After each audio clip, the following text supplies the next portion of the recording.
Hello student, welcome to online class in Satsa inter college. आज हम लोग पढ़ने जा रहे हैं एक्सरसाइज 14। ये अभ्यास हमारा आज से हम लोग 14 स्टार्ट करेंगे। सांख्यिकी में हम लोग जो पहला हमारा चैप्टर है उसमें कुछ क्वेश्चन दिए गए हैं। उन क्वेश्चन से पहले कुछ चीज़ें देखी, जैसे सांख्यिकी में क्या किया गया, जैसे कोई आंकड़े हैं, उन आंकड़ों को एकत्रित किया। एकत्रित करने में मतलब उनको हम अच्छे से समझ सकें और उसका एक स्पष्टीकरण भी दे सकें। मतलब चीज़ों को आसानी से समझने के लिए ही आंकड़ों को एकत्रित करके हम लोग ने सांख्यिकी का हम लोग निरूपण करते हैं। तो इसमें दो चीज़ें होती हैं। पहला है आपका प्राथमिक आंकड़े, दूसरा आपका है गौण आंकड़े। प्राथमिक आंकड़े क्या है? किसी अन्वेषक द्वारा अपने दिमाग में एक निश्चित उद्देश्य रखकर एकत्रित किए गए आंकड़ों को प्राथमिक आंकड़े कहा जाता है। ठीक है, प्राथमिक आंकड़े कहा जाता है। दूसरा है आपका गौण आंकड़े। तो गौण आंकड़े में क्या है? जहां किसी स्रोतों से जिसमें सूचनाएं पहले से ही एकत्रित हैं आंकड़े प्राप्त किए गए हो। अगर हम वहां से आंकड़े प्राप्त करते हैं जहां पर सूचनाएं पहले से ही एकत्रित हैं तो उन आंकड़ों को क्या कहेंगे? गौण आंकड़े। जैसे मान लीजिए कि आप अपने कक्षा में उपस्थित सभी विद्यार्थियों की संख्या आप ज्ञात कर सकते हैं ऐसे, तो वो आपकी क्या है?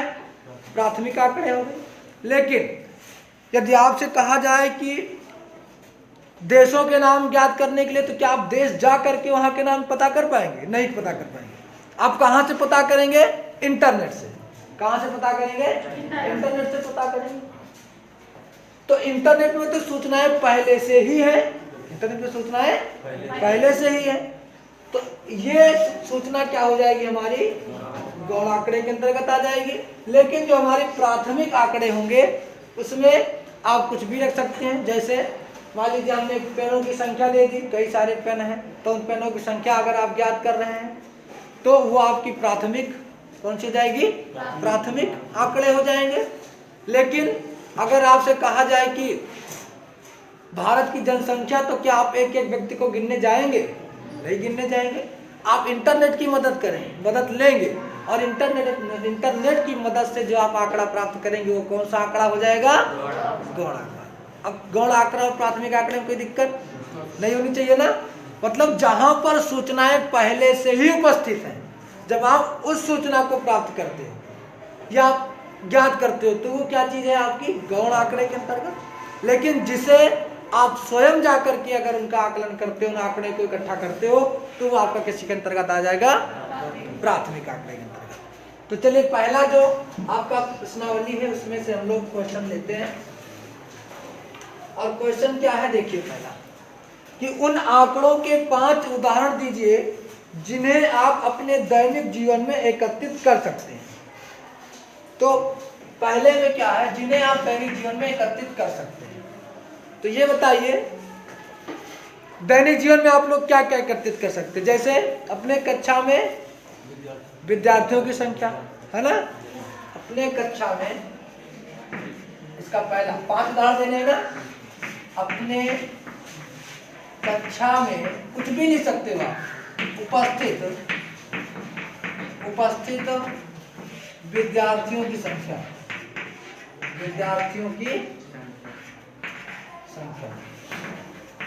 ठीक, ये आप ज्ञात कर सकते हो, विद्यार्थियों की संख्या।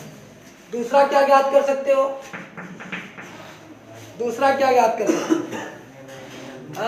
अपने कक्षा में उपस्थित आप विद्यार्थियों की संख्या ज्ञात कर सकते हो। उसके साथ साथ आप दूसरा अपने परिवार के सदस्यों की संख्या, है ना, अपने परिवार के सदस्यों की संख्या।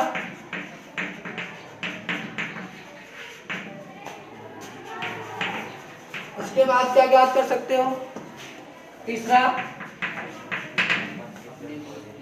है अपने दोस्तों की संख्या ज्ञात कर सकते हो।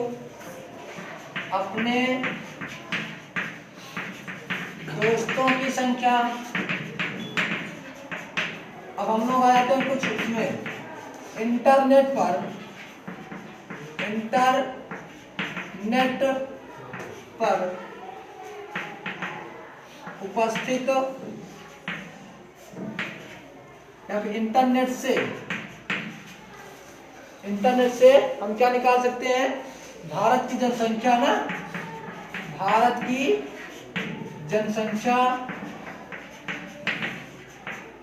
और तीसरा हम लिख सकते हैं यहाँ पे चौथा, 1 2 3 चौथा लिख सकते हैं कौन सा, 1 हो गया, 2 हो गया, 3 ये 4, पांचवा कौन सा लिखेंगे, इंटरनेट